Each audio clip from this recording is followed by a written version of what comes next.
this pandemic and having to not do in-person lectures as much as we often did in the 20 years we've been operating. So we shifted occasionally to be able to bring in people who we would not, photographers who we'd not be able to have visit us because of distance. And so we're even getting fond of Zoom, which I find very strange. But tonight we have a wonderful photographer beamed in from India, Arko Datto. And I've learned about his work relatively recently, and I've fallen in love with it. And it's colorful and vibrant and deep and just a joy in its words. And it's verb. Yes. Verb. So I'm going to hand this over to Heather, who is a professional when it comes to introductions. And then maybe I'll see you at the end of the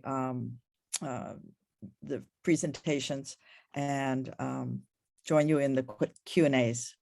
Okay, thanks, Heather. Okay, thank you, Linda.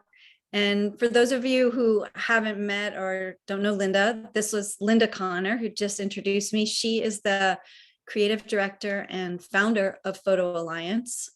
My name is Heather Snyder. I'm currently the executive director. And PhotoAlliance is a nonprofit arts organization based in San Francisco, California, with a focus on the understanding, appreciation, and creation of contemporary photography. PhotoAlliance hosts lectures, both online and in person throughout the year. And we also host an annual portfolio review event. So we are very pleased to have you joining us tonight for our lecture with Arko Datto, who we will be meeting in a few minutes as we connect here via screens from around the world. It looks like we have quite a few people already in the call right now, which is very exciting. We're bridging 13 and a half time zones, I believe, and going from evening here in San Francisco to morning time in Kolkata. And I guess I just wanted to say that despite all the hardships this pandemic has brought us, I think we can all surely enjoy this little bit of magic that allows us to have an event like this online and be together across the world simultaneously. I have a couple quick announcements to make on behalf of PhotoAlliance. The first is that our next lecture will be on February 18th with Ron Moultrie-Saunders and Felix Quintana, and that will be an in-person event at San Francisco Art Institute. And secondly, I wanted to let you know that we will also be opening up registration for the portfolio review in the coming days. So please keep an eye out on our communications. Our guest tomorrow for you in India is Arko Datto, a photographer and curator based in Kolkata, India. I personally first saw his work several years ago through his gallery East Wing in Doha. And I was immediately entranced by his incredible and meaningful use of color. India is famously an enchanting subject for photographers, yet in a world that is full to overflowing with images of this amazing place, these photos by Arko Datto really struck me as remarkably singular, honest and fantastical at the same time, full of insight and mystery, storytelling, and poetic, acute commentary, all reflective of a deep love and understanding of this land and its people.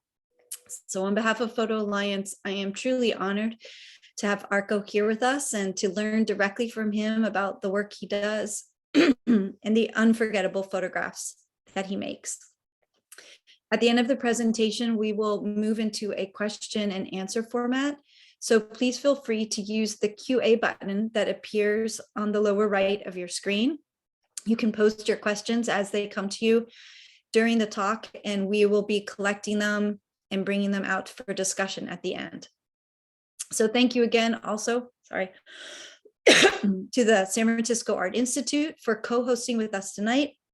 And now, Arko, I'd like to invite you to join us on the screen.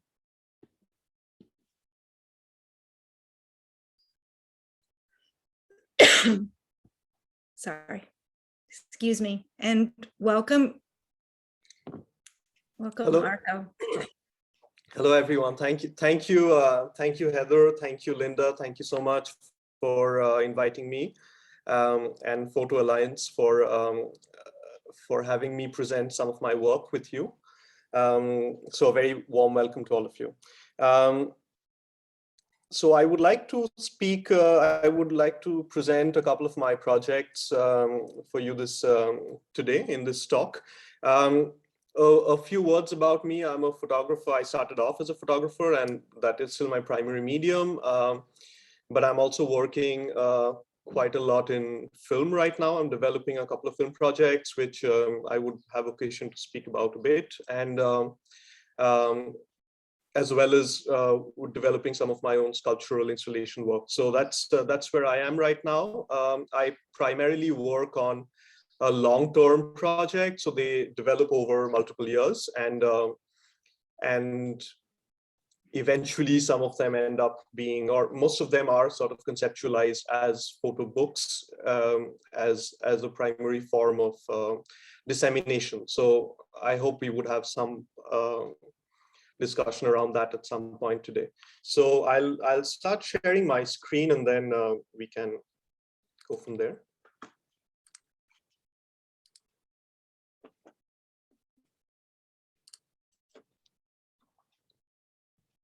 So for those of you who are in San Francisco or in the US, and for others who might have occasion to pass through the airport right now at the SFO Museum at the airport, one of my projects called Rail Diwali is on show. And for those who wouldn't have the opportunity, I'll present some of my favorite images from that project. Rail Diwali is a project that I started roughly 8 years back, and it's a project that I work on for 5 days every year during a festival in Eastern India, where I'm from, in Calcutta. It's the festival called Diwali, or Kali Puja, and it's a time when the weather is changing, and summer and the heat of the summer and the humidity of the monsoon gives way to a sort of winter, even though the winter is it's a very small winter. We just have winter in December and January, let's say, to be very honest. But there is a sort of misty feel in the air, and it's a time when it's a sort of a magical atmosphere. So I've been working on this project called Rail Diwali, where I walk along the rail tracks of the suburban rail transit system in Calcutta. So just a few words on Calcutta. It's a colonial city. It started off as part of, it was the capital of the British Empire for the longest time. And so we have this very extensive rail network that was in its beginning, that was in its origin, started off by them. And what happened is there was a strong wave of industrialization in the beginning of the 19th century. And there were waves of migrant workers coming in from the hinterland. And a lot of them ended up staying in slums and tenements along these rail tracks. And after the independence of India, and we got the partition of the country, there were waves of refugees who came in from the eastern part of the land, so which became Bangladesh. And a lot of them also set up tenements across this landscape. So the rail tracks are hugely populated, and so I wanted to look at that space essentially. And right now, Calcutta is it's seeing a lot of development. So you see like high rises coming up, like you see here on the left side of the image. Primarily, I wanted to make a project which is a sort of testimony to the architecture of the urban cityscape. and notably of Calcutta at this point.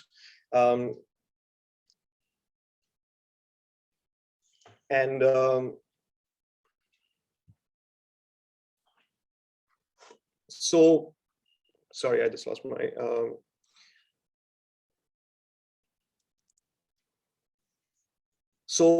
A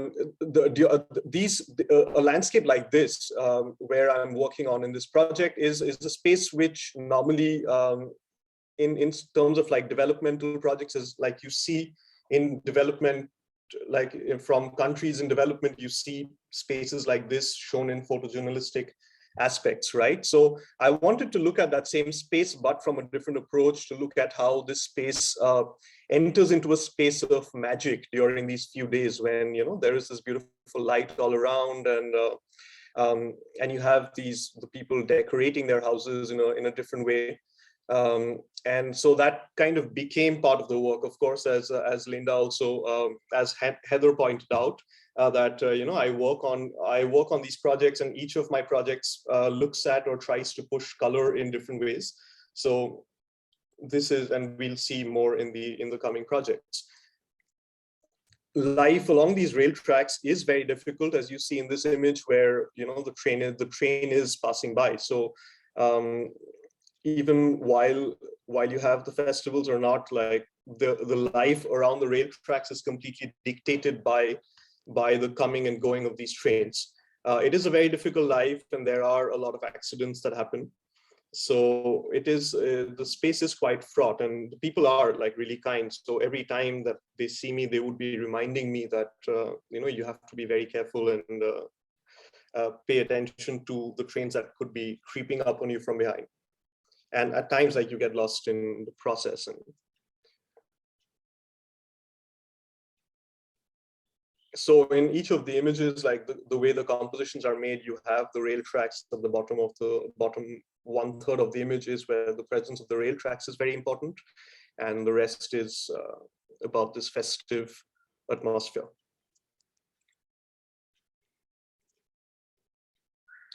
The building you saw in that very first image, I've been tracking the course of development of that building, of that skyrise through these 8 years, and right now it's become this huge multiplex. And so every year I include one image from that building as part of the edit to show the transformation that this specific landscape is happening, while the people living in the tenements below, just, you know, their life remains pretty much unchanged.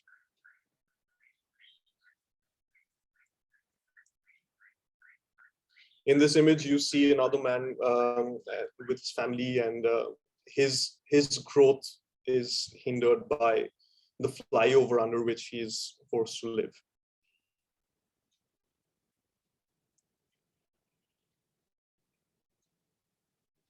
A lot of the places have this very sort of magical, luminescent quality to them. So like this image where this person is growing vegetables on his rooftop, and it just creates this very beautiful, magical dwelling space for me.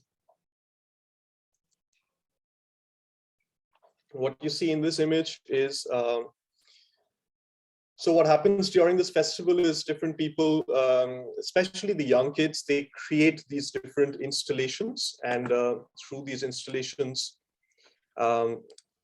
they try to give vent to their creative output, right? So in one of these places, while I was photographing, this is one of the neighborhoods that I visit regularly, and the kids this particular year, this was the 3rd year into the project, and I saw these kids make this very curious installation. So in this image, you have an ambulance with a dead body, and it says Sunday United Club, and in the next image, and in the image after this, you have one of the young kids from the neighborhood sitting at what they've created, a crematorium, and he is pulling on that little lever, and that body goes in. So they created this sort of very cinematic tableau, and a very curious installation. So I asked them what's going on, and they said that our lives here are very difficult because a lot of people are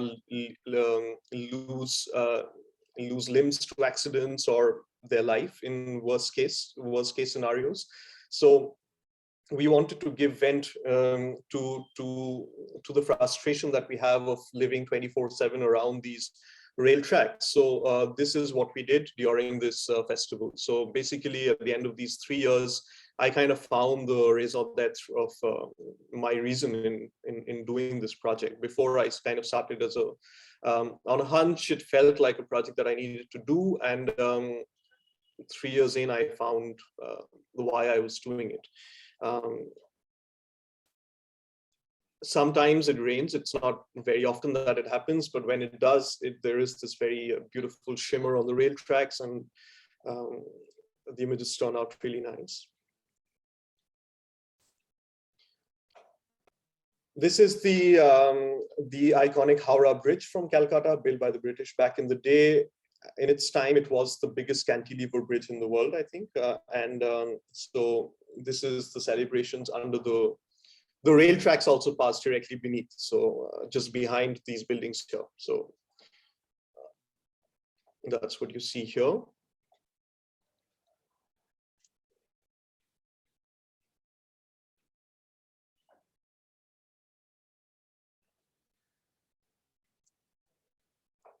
I'm very interested in the idea of communal gatherings where the community comes together to create something. So in this image, during the festival, you see people from the neighborhood gathering to cook a meal at night, and that's all happening by the rail tracks as well.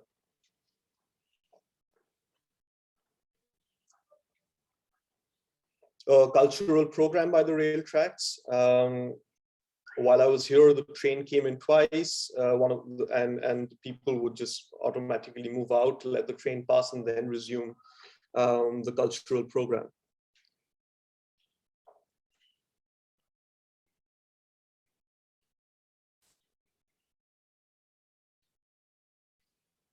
This is an image where at the end of the festival, what happens in the Hindu festivals is the god or the goddess is given a farewell, if we could put it that way. And of course, it's a religious farewell in a sense. And then the idol is immersed in the river, in a water body. In the case of Calcutta, it is always in the river. So the river Ganga, which flows beside the city. So this is that final farewell that's happening, after which they would take the goddess in a procession to the river, backlit with a train that was coming from the other side.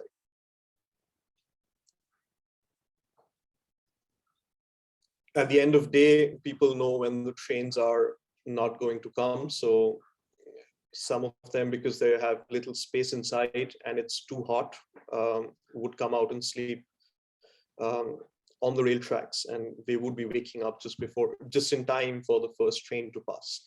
And in this image, again, the iconic Howrah Bridge. What I wanted to do was to find different ways to represent that space, which finds visual representation quite often as part of pictorial depictions of the Howrah Bridge.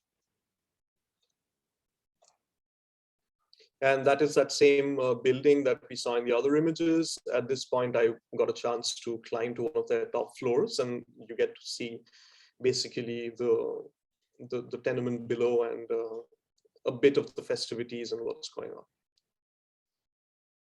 So that's my first project. I'll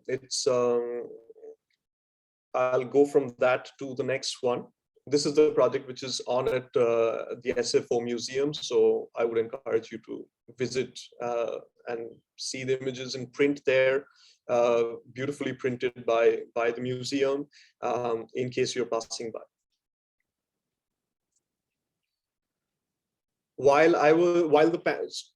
I wanted to share another project with you, a very recent project. It's called Pandemic Pujo Experience, or in short, PPE. While the pandemic hit in 2020, the beginning, I had just arrived in France for an artist residency there, and what happened was then the pandemic hit, and it was a very chaotic time, which resulted in me being unable to return back to Calcutta for 6 months. So during that time, I did spend a beautiful time in France, but it was an incredibly difficult time knowing that I would not be able to go back home. And I was constantly worried about my parents and the well-being of my family, and whether, should anything happen to them, it would be very difficult for me to get back. So I was in that constant state of difficulty. Also, I was not photographing during that point of time, so there was a lot of, there was a strong sense of non-attachment to the world that I make meaning through via my photography and my art. So for those 6 months, I was kind of itching to do something and sort of understand this sort of seminal moment that we are living in. And that didn't happen. When I had a chance to finally come back in the end of August, it was the time when I realized it's the time when the festivals come back, when the festival season starts in Eastern India.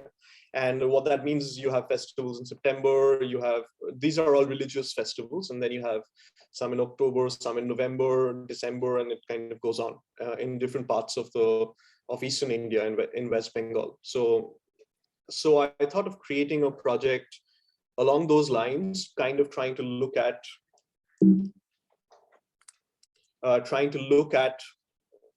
how the pandemic would play out during this time of the festival. We must remember that India had one of the harshest lockdowns during that first wave in 2020, where people were confined to their houses. Millions of migrant workers found it very difficult to get back home. It was a brutal sort of lockdown enacted by the current government at the center.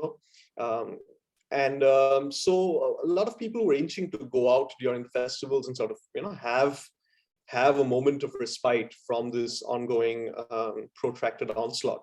So while at the same time, the festivals posed a very strong risk, and there were numerous public litigations which wanted to stop the festivals, while the government was also in favor of having the festivals because it encouraged the economy. So, like the festivals kind of became, every time there was a festival during these months, it became a subject of intense discussion, whether we should have them, whether or not, and discussion in TV, in legalese, and in all forms. So I wanted to create a project during that time to sort of figure out what it means, and also look at the idea of these festivals. I mean, you see a lot of images of the festivals from India. So again, it became a space where I could sort of try and create something and look at look at that space from a different perspective. So the images here are from that project. The first project you saw, Rail Diwali, is a project where I work with long exposure. So every image is taken on a tripod, standing on these rail tracks and taking long exposures. This project is how I would work most frequently, as where I work at night using flash. So it's a lot of flash photography, and it's kind of where I do a lot of my work. So this project, in a sense, is representative of that. Yeah, let's see the images. So a lot of the images have people wearing the masks, and you see these very I find very curious images, because like, what are you doing outside during this time? It's a very difficult time, but I also understand that people wanted to go out and sort of have their moment as well.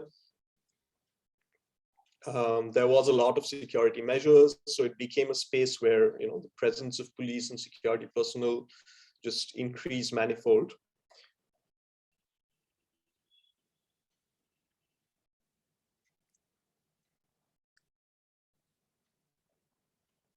Normally during these festivals, it's very difficult to work in these spaces because there's a huge crowd, and it's difficult to move from one place to the other. It's very stressful. But during the pandemic, because there were fewer people, it kind of became a very good moment to try and do a photography project on the festivities.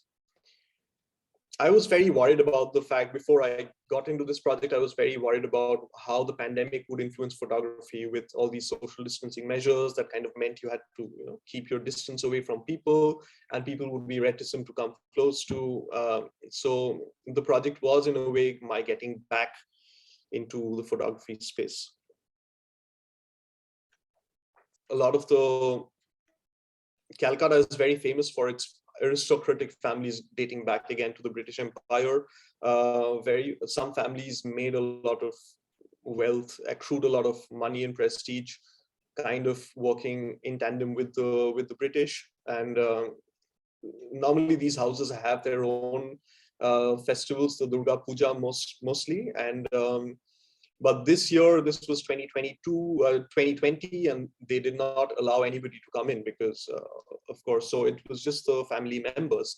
And thankfully, I found a chance to go in and photograph what was going on. So that led to this image, which was a pure family moment, which normally is filled with other people, visitors. This is another of these aristocratic houses where they had put in a sanitizer gate, but in the end, they just did not let anybody come in. So the gate was just lying there in the middle of this palace with all these statues. And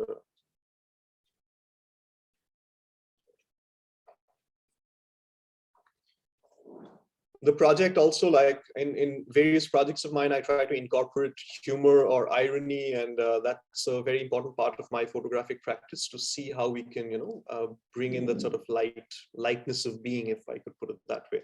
So in this image, you have, and I mean, of course, a work on the pandemic should not, I mean, it's a difficult space to have that, but we have been seeing too much of the chaos and the destruction that the pandemic has wreaked upon communities the world over. So I wanted to see how, in a different way, if there was a possibility of looking at how the pandemic ran its course through this country, but looking at it from that sort of crazy, the quirky way that India handles everything, and also the pandemic. So in this image, you see the women from the organizing committee of one of these festivals standing, posing with the award that they won for their installation. A lot of the times you have these pretty big installations. This is an installation thematic borrowed from the films of Satyajit Ray, the celebrated Indian Bengali filmmaker. And so that's what you see here. Other image, I found these two sentinels guarding this gate during one of the festivals.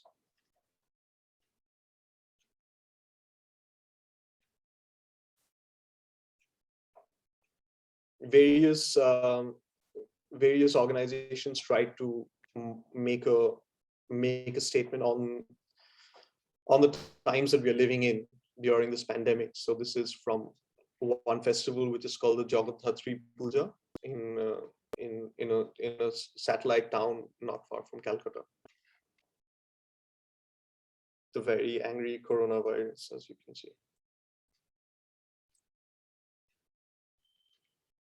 Kids usually play with guns during these festivals, so they are running around with toy guns. And here we have a young kid sitting with his family.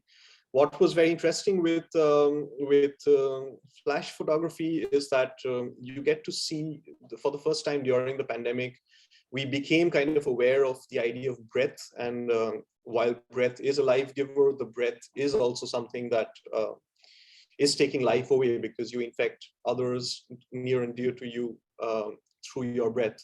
And through the flash photography, you got to see the kind of little marks that people leave on their masks. And we get to see that in this image. And it was one of those images that kind of led me to trying to understand this idea of the breath further. And so I started making a film, and that film ended up, it ended up being a 30-minute film where it's completely shot on a thermal camera, and the entire film is, it's the film equivalent of this project, the film component of this project, where I'm looking at, like, through the thermal camera, focusing on masks and focusing on people in these closed spaces during the festivals.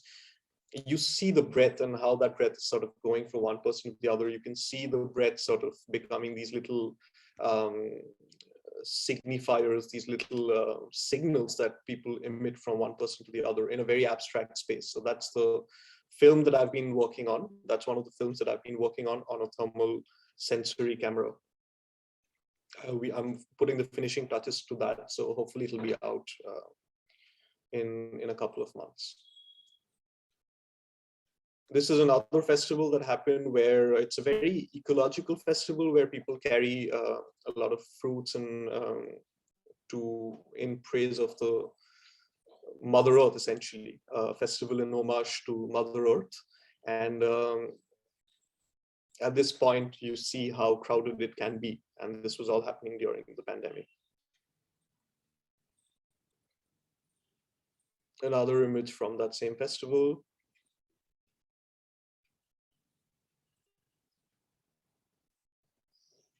Quirky moments during these festivals.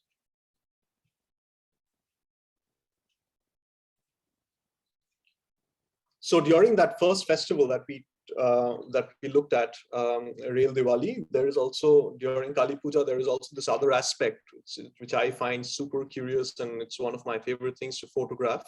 We have something called the Bhut Chaturdashi, which is the eve of Diwali or Kali Puja, which is the day when we consider the veil between this world and the netherworld is very thin. So a lot of spirits descend upon the earth and they are sort of running amok across the land. So, so that it's kind of our equivalent of Halloween. And it's roughly around the same time in either in October or November, depending on the lunar calendar. So what happens is we make a lot of these mannequins of ghosts. And here you see a group of people buying. They have purchased ghost couples, like newlywed but newly deceased ghost couples, and they're taking them. And I took an image of them just before they were ready to load the truck. And I mean, for me, what became interesting is like images of the festivals during the pandemic had a different quality, had a very different quality to them, because the images themselves become the metadata, you know, like think of 100 years from now, when somebody looks at this image, they would be able to know the exact date on which this festival happened and what this festival is about just by looking at that mask. The mask becomes the signifier of that image and encapsulates all the information that you need to know, which would not have happened for other cyclical, festivals in a non-pandemic time. So that idea of the information that just having one mask, what it captures, became very important to me. Another family purchasing their wedded ghost couple and on their way home.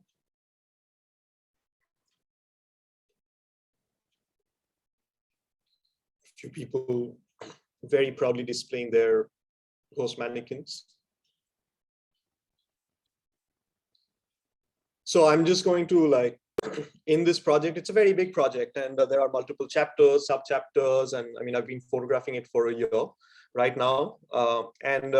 This was, again, it's a neighborhood where these mannequins are made, right? So while I was photographing there, I saw this man had made, the young man on the left side, he had made these two mannequins, one wearing a PPE suit and the other just standing there.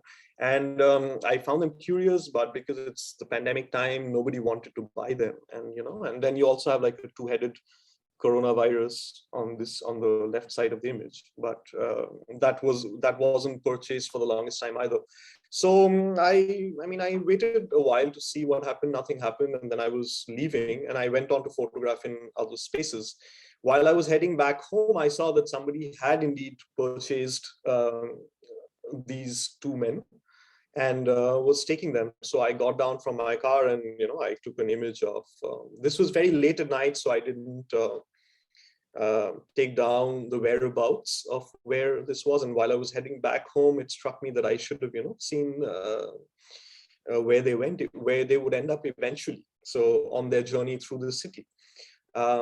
Luckily, during the next few days, I was searching, and we ended up finding the two mannequins standing sentinel in front of one of these festival installations. And in this image, you see them standing guard, and this man is beckoning me to take an image of him while the others sort of walk by. This is another image of one of the men from that festival. And you see that the one on the left, the mannequin on the left, has been given a sort of spray holder. So that's supposed to be the sanitizer. So one is the ghost in the PPE kit, and the other is a sanitizer, one holding the sanitizer. And they are all wearing masks, which kind of bear the imprint of this particular festival and the organizers. So it became a promotional thing, which I found very curious. When this festival ended, I wanted to see how they end up going, being immersed in the water, like with the gods and goddesses as well.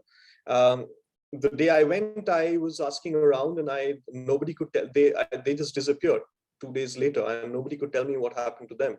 And after a few days of like prodding the organizers and like really asking, like, please tell me, I want to know what happened to them. One person said, like, one of my friends has taken them for his festival some kilometers down the line. And so my sort of frantic search, my new frantic search sort of ended at another festival where I found the same mannequin sort of cushily, standing guard in front of another festival. And here you have the band members posing for an image with our mannequin holding the sanitizer spray. And then the festival happened, and it was time for them to sort of make their journey to the river. And here you see them being decorated in the masks of that particular club, which is Ogni Bina Club, as you can see, and they are being put these new masks, letting go of the old mask. So the mask became this kind of new advertising thing, which I found very curious. This is the other one being decked with his own mask and COVID shield, face shield.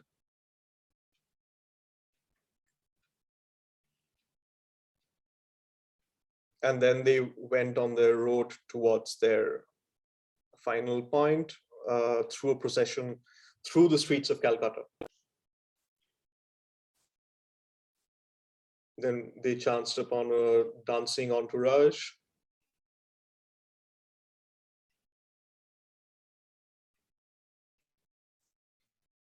Once again, on their way through the city,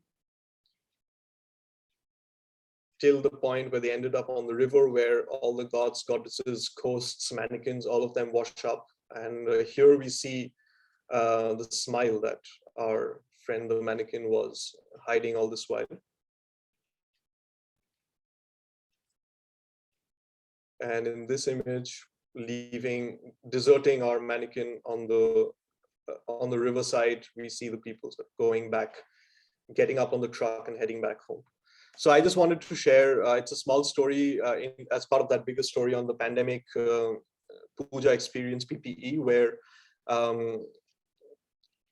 these two mannequins kind of became these, for me, they became placeholders for this pandemic virus that was sort of running amok all across the city, and like people interacting with different people in different ways, and creating their own sort of sense of chaos and confusion amongst the people. So they became the symbols of the virus for me. So I wanted to share. This has not been published yet or shown anywhere, so I just wanted to show you something that I've been working on very recently.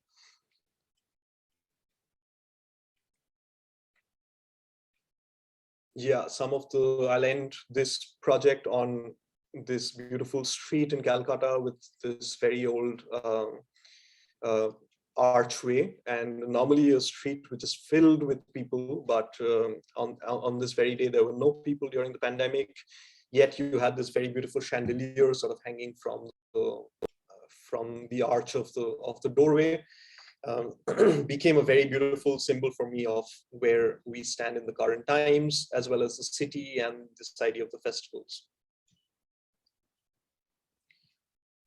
So for this presentation today, I wanted to look at this idea of festivities or festive times. I work a lot on other more pressing, difficult topics like climate change and the planetary situation right now as well. But I wanted to focus on the parts of my projects, on the part of my work where I look at this idea of festivities. I think we are badly in need of festive times, and we are hoping for them to come back very soon once these waves die down.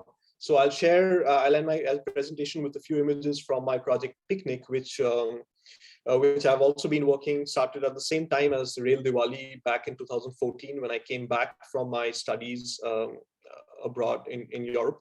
And I started I launched myself simultaneously into multiple projects. And one of them happened to be Picnic. So I'll quickly go through some of the images, share them with you and speak a bit about them.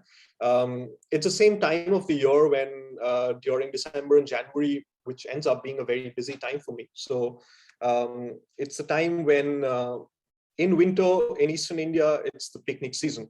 Contrary to Europe or America, where summer is the time for picnics, in Eastern India, winter is the perfect time. Other times of the year, it's very muggy, it's very hot and humid, and it's impossible to really stay outside for a long time. At this point of time, the light is beautiful, the air is fresh, and it's a great time to be outdoors.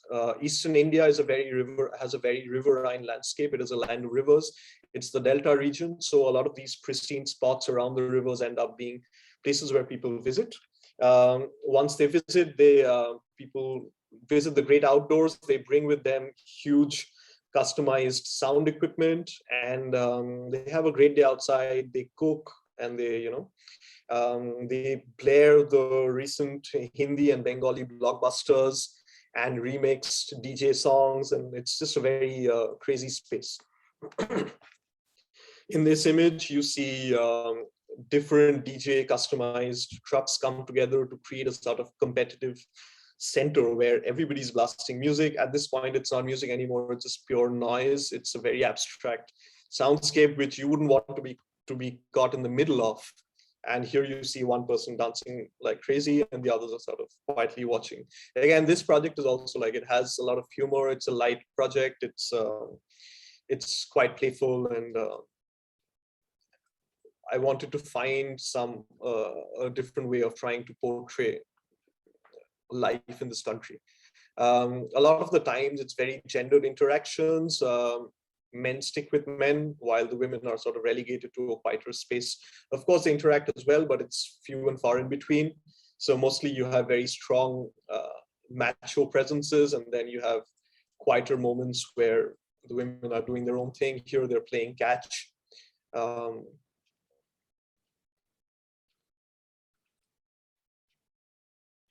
Here you have a young girl unhappy with so much noise around her.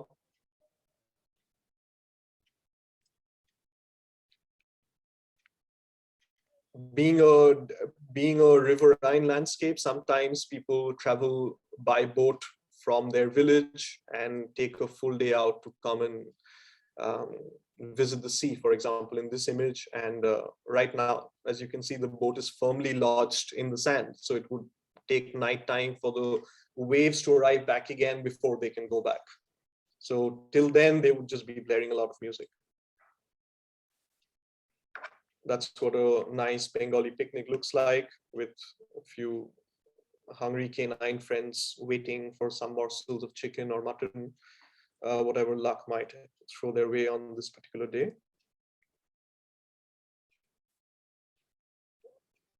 Here is a man making an installation from all the boisterous drinking that he and his friends did some time back. What I find very interesting is this image is taken in a place which is one of my favorite places to photograph. It's inside a zone of brick making factories. And on the left side of this image, you see a completely eroded landscape. That's partly because of climate change. It's also because of the big ships that come around this way and sort of send these waves along. And it's also a space where the people are sort of taking the mud from the river to it's a very polluted zone, but somehow it is a great picnic spot. I still do not know why, but of course the Gangetic Delta mud is very good for a bath. So here you have 5 very inebriated friends taking a mud bath. 50 Shades of Pink, a beautiful family that have traveled a long way through the night to arrive at the sea. It's the first time they came to the sea, living quite far away from the sea, as it were. And I asked for a portrait, and this is what I got. Here is a man inside, lodged firmly inside the mangroves of the Sundarbans, which is the delta, the biggest. We happen to have the biggest mangrove forests in the world, and here is a man playing karaoke inside the mangroves. And a group of men dancing crazily to music.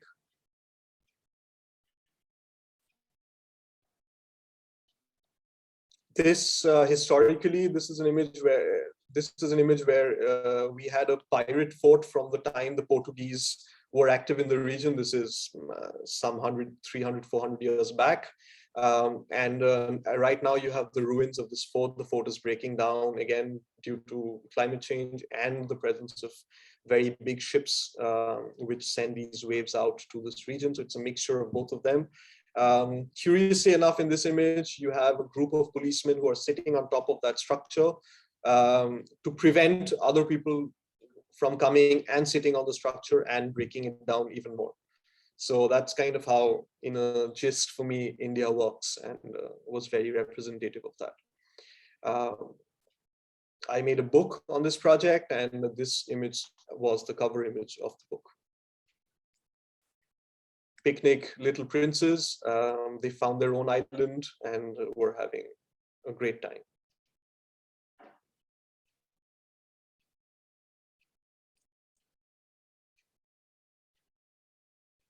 This is a man quite inebriated with his friends who are also quite inebriated, and at this point ended up like a crucified man. So that's what my thought was when I took this image. Fights break out a lot of the times. In this image, you see a group of men on the side, on the left side, fighting with a group of men on the right side.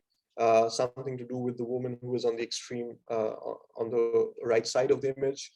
Fights are frequent, and it's a space which normally is like very sweet and there's a lot of fun happening, but it's a space that can erupt in violence very quickly, very fast, and things can escalate before you in the wink of an eye.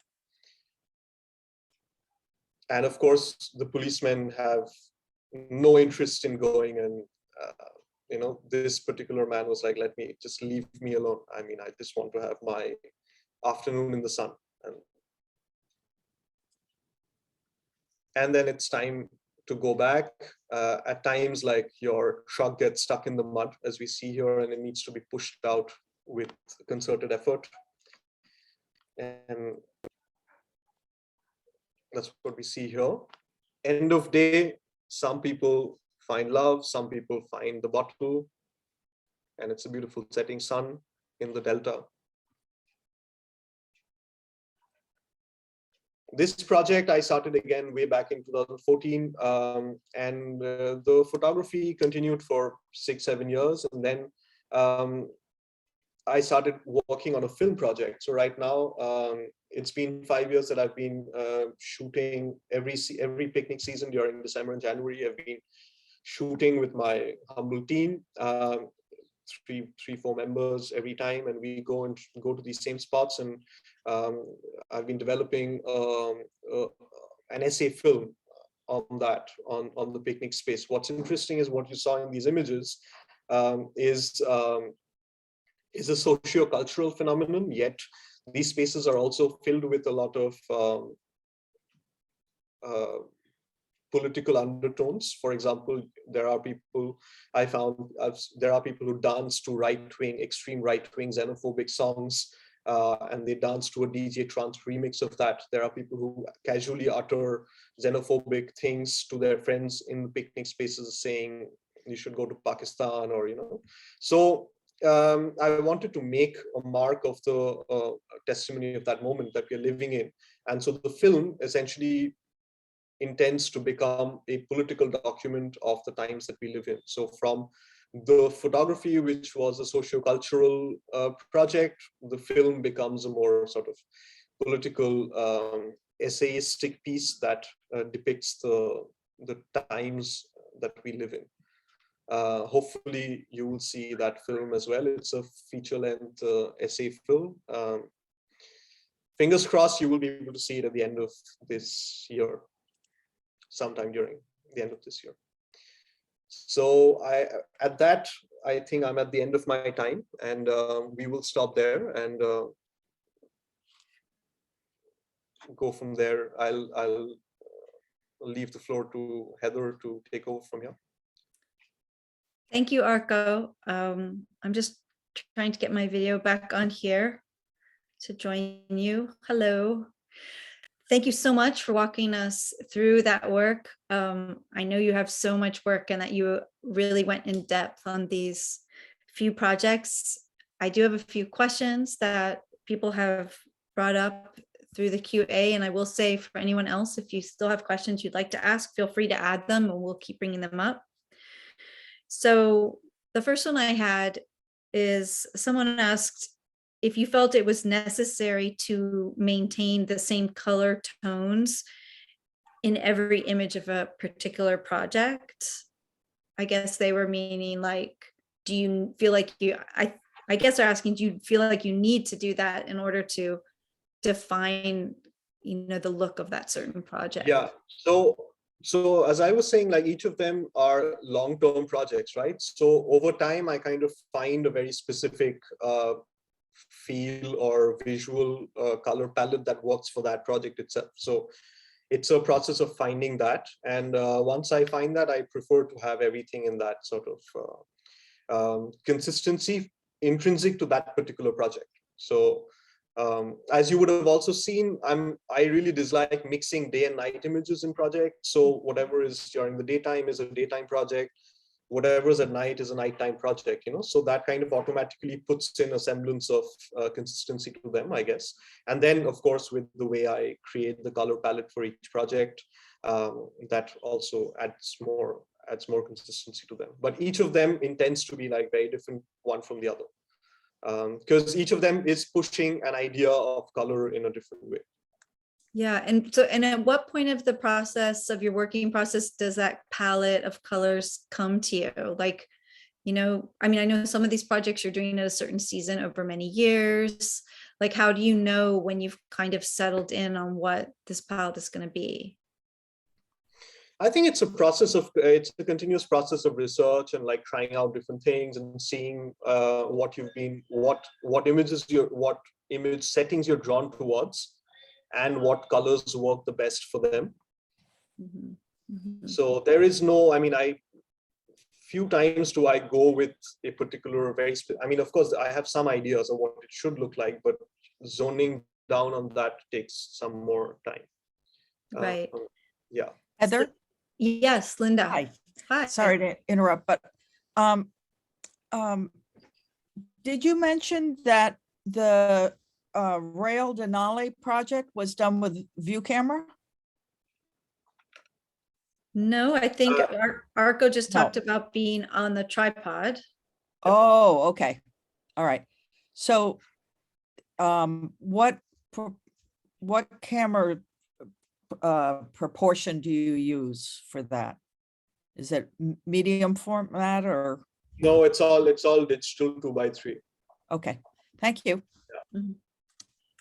And Linda, you can turn your camera on if you want to be in here or not. It's up to you. So while we're still in this little technical bucket, we had a couple other technical questions, and maybe we'll move away from that too. So someone else asked, in the case of picnic, why did you use low saturation? Yeah, so as I was saying, like it's a very specific time of the year when during winter the light is very soft, and from when summer would hit, the light, it's like daytime is very overexposed and you have very harsh light. It's only during those 2 months that the light has a sort of very soft quality to it, and it's a very at least in this part of the world. So it's a very poetic, very soft light. And I wanted to accent, of course, I mean, that's the starting point, but then in every project, I accentuate those qualities a bit more to create my project. Of course, the reason for that is each project, I mean, I'm pushing the colors either towards a higher saturated spectrum or towards a desaturated spectrum to create a sort of more hyper real version of the real world.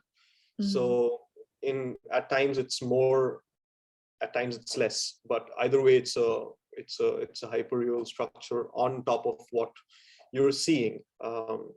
So yeah, that's how I create the projects.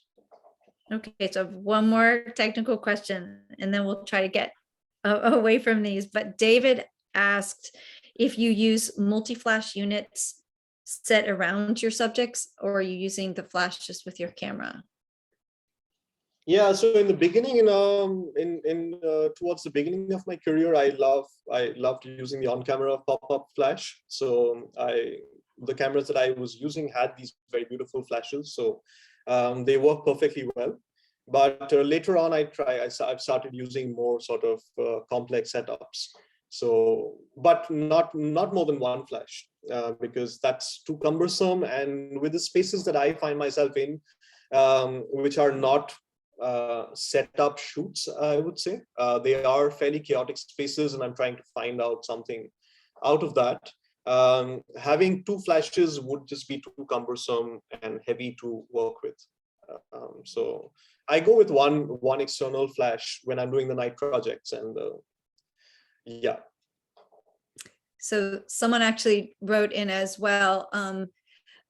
Sutirta wrote, what Arko has taken with the tone of the images in Picnic is exactly what it looks like in real time. I feel there's a lot of realism, and I connect to this representation of reality, having grown up in that kind of environment. So I suppose too, it's what, to those of us, some things are familiar and some things are unfamiliar. And that's, you put the photograph out there in the world, and in those ways, how color is seen or read could really different, because we're all bringing our own personal experience to the work, of course.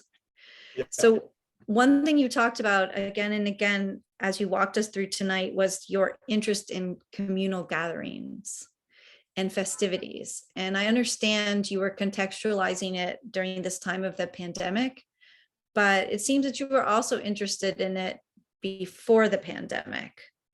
And so I guess I was just going to ask you if maybe you can either elaborate on what exactly is it about these communal, this idea of people coming together that interests you, and how it may or may not have changed with how the pandemic was so impactful on that.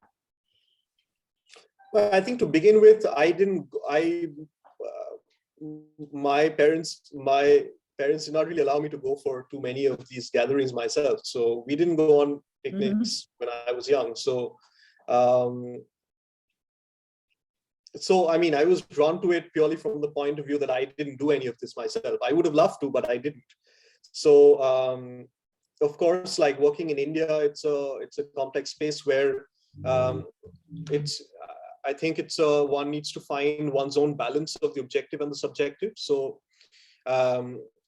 it's subjective in the sense that everybody's going on picnics during winter. Let's just have it as if we were to take that as a statement. So how do you create something from from what is perhaps everybody's experience? How do you make something as a project out of that, which slightly elevates that and makes it what makes it a project? So that was something I was confronted with.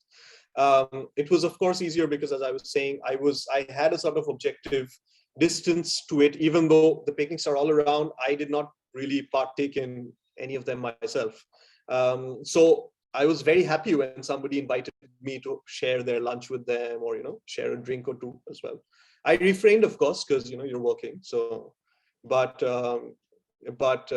some chicken, mutton is always welcome. So, you know, I mean, so that's there. And yeah, I mean, it's a space I'm very curious about, how people, like social dynamics, how people interact with each other. Those are things which are very important. And especially, as I was saying, in a time like what we live in India right now, it's a very fraught societal time. There's a lot of tension in everyday life, you know, and the picnic sort of becomes a very quirky space through which to read into the various dynamics and things that are happening right now. And I mean, of course, the photography at that point had to lead to a moving image walk to be able to encapsulate that sort of complexity and that sort of dynamic, which lends itself more to a moving image. So that's where I am right now, you know. And also what's interesting is, like, the word communal has multiple connotations, especially in a space like the Indian subcontinent. Communal is also communal strife of one community against the other, whereas communal is also like a gathering of people creating community. So I'm always trying to trying to find what these different plays of that word could lead us to. Interesting. Yeah. Yes. Yeah. For us, I think we use the word community so much, and especially recently, that I also have a lot of questions sometimes about what do we really mean by community, and it has this flip side too of a togetherness or also otherness, right? Yeah. So Dr. Saha has put a question here saying, since the picnic is personal to people, how do you interact with them to take photographs, and especially during such a thing as the moment when there was the fight in one of the situations? Yeah, so all my projects, which everything that I work on is in the public space. So that's kind of one of the principles that I have been abiding by for the longest time. I do not look for access to create some work. It's always something that anybody else could have done and created themselves as well. So when it in relation to picnics, there are multiple forms of picnic. So there is the very gated community elite or private space picnic, which is outside the ambit of my project. The picnic that I'm showing is the picnic that is there, publicly accessible. It's a space that anybody has the right to go to. And what I'm seeing or what I show in the projects is something that you would be able to see yourself. Were you there? Had you happened to be there? You know. So that's something that I carry uniformly across all my projects. As far as how I interact with them for photographs, there's multiple things. At times, I mean, in India, like, as I would imagine in other places, but specifically in India, like, consent happens in different ways, where, you know, like you make yourself, you make your presence felt, and with a certain eye contact, you make people aware, and like you figure out that there is a sense of agency to what you're doing, and they are okay with it. And at times I end up talking and chatting. I mean, I speak a lot with the people that I'm photographing, and so, you know, like that's how it works. Of course, you know, at times I'm very quick and fast if it's a delicate situation like a fight, because but it's happening in the open space. So I mean, I'm not, as you would have seen in that image of the fight, I am quite far away. So it's a sort of a tableau of a fight rather than a portrait of two people fighting and like close-ups of them. So sort of representation of what's happening. In a way, like, I mean, when I started up that project, I had come back from France. I was very interested in like the Impressionists and how they looked at painting, of course, but how they looked at the outdoors it was a big, I mean, I spent a significant amount of my time as a student in Paris. So I used to end up, I went to Musée d'Orsay, Orangerie, and, like looked at a lot of the work there, the Louvre as well. And somehow down the line, I guess that created, I mean, that kind of led probably to the picnics being a point of interjection as a photography project. Yeah, so when people are fighting, I mean, you take an image and then you get out of there, because I mean, you have two groups of people who are fighting against each other. You don't want to become the common enemy who's fighting, who they're against. And that's happened to me as well. So I mean, it's an unfortunate situation that I wouldn't want to get into too much. So yeah, we've got quite a few questions coming in. I feel like you answered some of them ahead of time, because people have been asking, how do you enter the space? But you talked about how it really is a public space. And also, someone writes that they appreciate how you bring out the dystopian and the ironic in contemporary India in disturbing ways, yet I'm left chuckling to myself at the same time. I was wondering what relationships you have forged with subjects after photographs were taken. Like that family that you showed us, the family who had traveled far to be by the sea, they were all in pink. What happens after that photo is taken, for example? I mean, yeah, not much happens actually. So, I mean, a lot of the work in Picnic is passing by, like people passing by, and I'm also passing by, So it has that sort of element of, yeah, it's fleeting interactions, and that's how that project is. Whereas for my projects on climate change, for example, which I didn't show any of it today, but I would be visiting the same space over the span of 6 or 7 years. So you end up developing relationships with people, and and they are people who you see regularly, who see you regularly, and there is a very strong relationship that builds over time. So that's there as well. So that goes from project to project, of course. And even, for example, in Rail Diwali, like the people remember me because a lot of the times they would be like, oh, you came last year during this time, and so how are you? So that ends up happening as well. So I mean, because different projects have different time scales, all of them end up being long-term projects, but each of them has its own sort of the way in which its time plays out. So Rail Diwali is 5 days every year, so it has that cyclical aspect to it, and people are aware, and you interact with people with that being the basis of your interaction. Whereas with climate change, it's different, where they would, like, I would be visiting a lot during monsoon and post-monsoon, for example, when there's a lot of damage. And people know that I would be there at that point of time. So when I go the next time, they might, like, you would have a discussion where they say, last year, you remember having seen this during the monsoon. This year, this is the degradation that has taken place, So that kind of, and those interactions really inform the way the projects end up being. So along those lines, someone asked about your research process. You mentioned it, and wondering, like, do you do the research and the photography in parallel?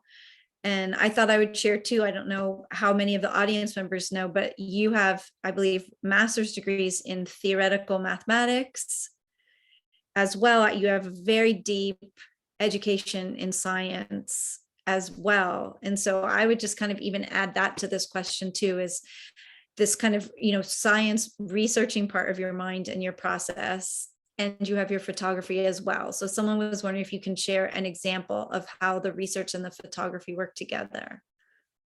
Maybe that applies especially, I know you're also doing a project you mentioned with National Geographic.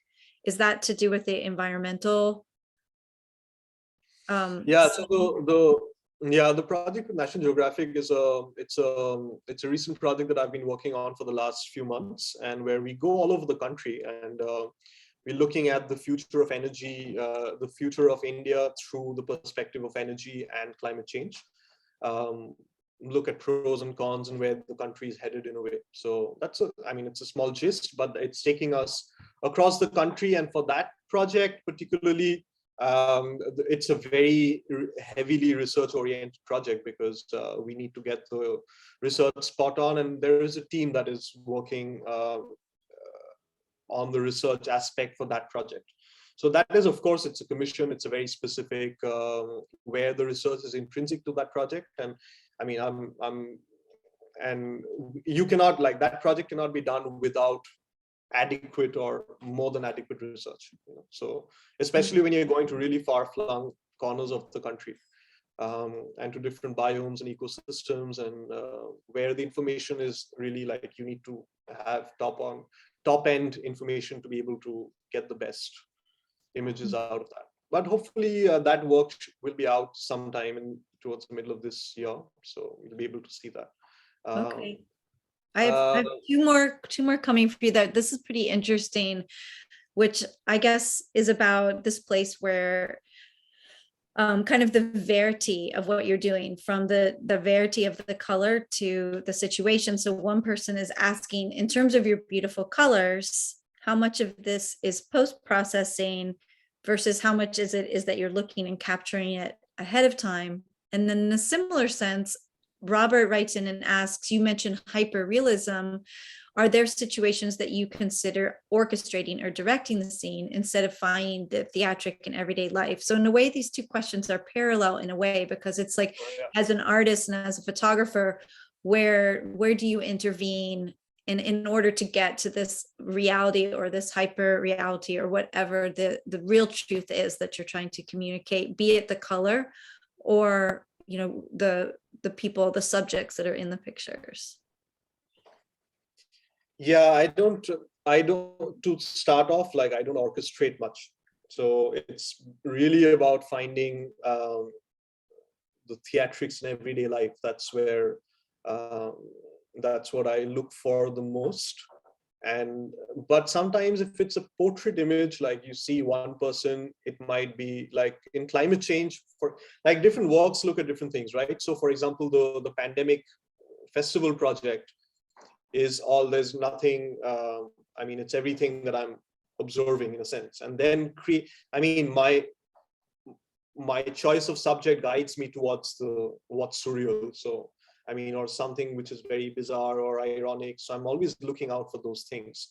So where there's minimal orchestration in a sense. But for example, if there is a portrait, then it might be necessary to like tell somebody, you know, like, would you like to stand there, or like just hold whatever you're doing for me to be able to take that image. Like, don't move away, don't run away, or, you know, something like that. So yeah, but very minimal interventions. I mean, it's not, I wouldn't call it it's not orchestration. It's really part of whatever's happening or whatever. At times, what happens is you see something and that moment is gone and you missed a beautiful image, but then that goes into like a bucket list in my mind. And the next time I see something like that in the process of building up, I'm ready for that, you know, so that also happens.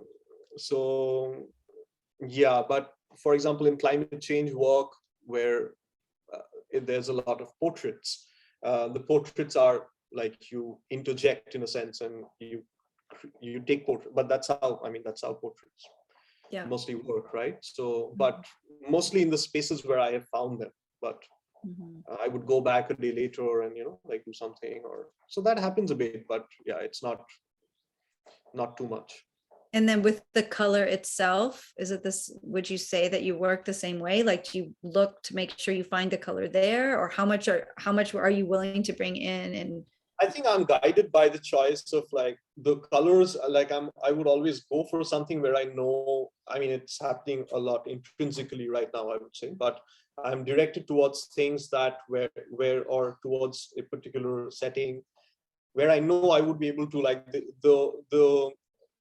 the colors are already there in a way that I like, and and with a flash, the colors come out quite accentuated, and then I push them a bit more to sort of bring out the surreal or the hyperreal. Yeah. So I know you also you touched on it briefly, that Picnic was made into a book. I know you have 3 books that are out. I'm going to have I think we'll post some links in the chat so that people can find their way to the books. One of them was one of them shortlisted as an Aperture Prize, or it was some, anyway. Did you say you had some of the books there just that you could share with us or talk to us about the process of bringing your work into the book format? Yeah, so I just have them here so I can show you quickly. Like, so that's the picnic book. That's the image that I shared with you before in the presentation. And who published that one? And this has the color from the portrait, the image with the people in pink. So that's the color that it seemed like the color of the project. So and so that's we did this beautiful velvety sort of finish on this side. This has been published by Le Bec-en-L'air from Marseille in France. This came out in 2018, so it's been 3 years now. Yeah, so that's what it looks like. Mm-hmm. And so that's one. And then there are two more books, which are these two. Mm-hmm. They are part of a trilogy that I've been developing. They're both published by L'Artiere editions, Edizioni L'Artiere from Italy, from Bologna. And so I could speak a bit about the work. This one is called Will My Mannequin Be Home When I Return? It's a project, again, like I've been working a lot on projects at night. So it's part of my nighttime flash photography project. So there are 3 projects that are slated to become books. So there are 2 now, and then there would be 1 more, which makes up the trilogy of books. This one is based on India, and it looks at nighttime essentially as a time which is very fraught. Daytime is like during the day, it's very chaotic out here. And at night, it's sort of like things die down, and people end up kind of facing their fears, sort of becoming like you're forced to face your existential fears, dilemmas, etc. And like the space becomes like there's a rapid change or transition from the chaotic din of day to the eeriness of night. So people and animals caught in that juncture between urbanism and nature is what these projects explore. So this one is based in India. This one is based out of India, so it's also like 6 years of work, and came out in 2018 as a book. In terms of printing, they are very experimentally. This is designed by Nicholas Polly, who is a very talented designer artist from Switzerland. And so we developed this. It would be a bit difficult to show here, but as you can see, like the printing it's a very experimental book. Both in terms of design, but also in terms of printing, because it was, this was 4 years back. It was printed on 6 colors, as opposed to just the 4 CMYK values. So we added 2 more fluorescent layers of blue Pantone and a fluorescent pink. And we replaced the yellow with a fluorescent yellow. So that's why the book, like it has like that hyper-real idea that I was talking about, that I created in my work. We pushed even further through the logic of the printing, so you have like random things that pop out inside. So it looks like a graphic novel in a sense. Like, for example, like if you get to see a bit here, like you can see how that sort of sticks out. It's a very strange contraption, so all of that's there. We created a language for the book that you might be able to see inside. Here inside fold, it's a language which is meant to be a placeholder for the night, a language that we can almost feel we understand, yet it eludes us. And of course, you have the description of that language, and in the end of the book.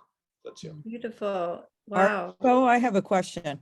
That incredible picture of the goat with the green eyes. Yeah, that's part of this work. I would have guessed that. Yes, perfect. Yeah, there's a lot. This work is a kind of dark testament to the times we live in. Apart from that goat, there's also another goat on the cover here.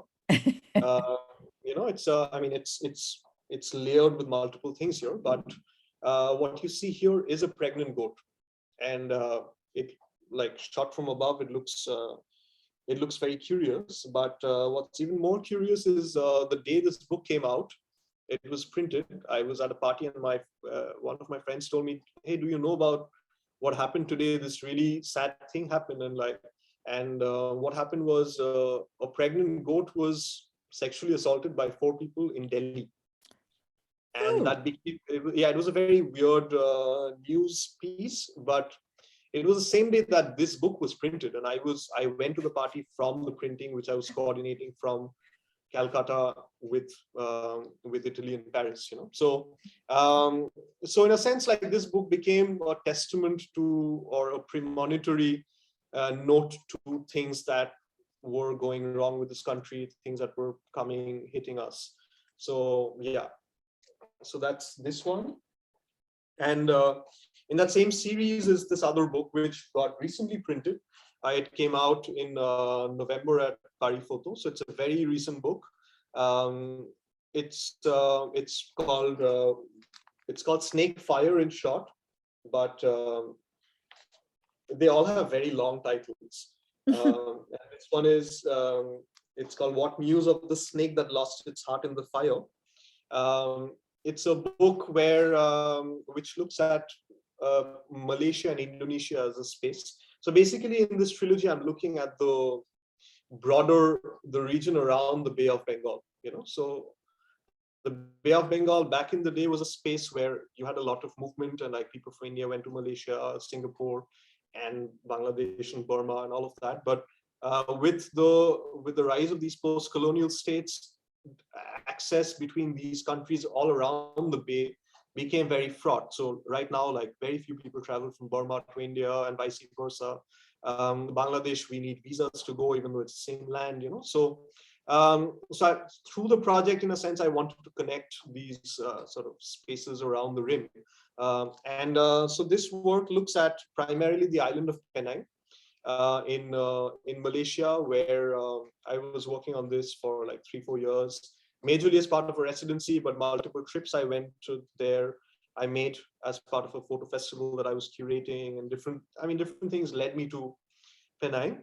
And I created this work there, which it's a kind of environmental testimony to the fact that Penang happened to be a beautiful tropical island back in the day, but right now it's completely being destroyed by rampant construction of real estate as well as industry and all of that, right? So the book takes off from the fact that while I was there, the world's largest recorded python slithered down from the forest into one of these construction sites. And there was a media frenzy that followed, and within 3 days, the snake died. And while it was dying, it delivered a baby. So it's always like, it had like, Wow. There's also another very sad thing that touched me. And so this project kind of comes from that lost pristineness that happens to be Malaysia and Indonesia right now. You know how the rainforests are being destroyed. Environmentally, it's a very difficult space. So that's what this book is about. The name and the print is on the back side. So the front essentially is also of an image. This is a snake's head moth, which is one of the world's largest moths. It's also called the Atlas moth. So the book kind of in different ways refers back to this idea of the snake. And yeah, so I mean, again, it'll be a bit difficult to show, but in this book also we pushed with the printing process even more. We have used 7 colors here. So in addition to the 6 colors that I described to you in the last book, we have added a layer of silver. So this print that you see here is a completely silver print. And the silver appears throughout the book in multiple images, where it stands for the sort of volcanic ash, where you to look at a space where, you know, like, I mean, these places are also, it's part of that sort of Pacific Ring of Fire. And, you know, so what if a volcano erupted because of all the disturbances that have been happening in the last few years. We saw the 2004 earthquake and then 2011 in Japan. So, you know, like that space is very environmentally fragile. So a lot of the images have this silver sheen on them, as you can see here, like this image of this lady inside a, and so there is a separate layer to the entire project where, and I mean, the silver adds a layer of opacity where, depending on how you look at it, it's completely transparent, and from the other side, it blocks the image. So yeah, there are these different layers that we were playing with. So yeah, Snakefire. This is the second book in the project. That's the first one. And so yeah, they fit in nicely. Thank like you. that. Those, The I third one- just wish I could reach in and grab it and see them in person. They look really, really beautiful. But I can see that Leishan has posted some links, and hopefully we can track down how to find them. So I think I've gone through all of the questions. Linda, did you want to pop your video back on and come in just to say good night? Sure. Good day? No, it's really fabulous. Yeah, I'd love to see the books firsthand. Maybe maybe we could do something around, particularly with the environmental work, maybe during our Earth Day programming, we can get some of those books Nice. here. Yes, That'd be yeah. wonderful. We will tell you more about that, Arko. But thank you so much for giving us Yes. so much of your time. It was great to meet you in this format, and I just hope that we can meet in a real life format before too long. Yeah, congratulations for such in-depth and committed work.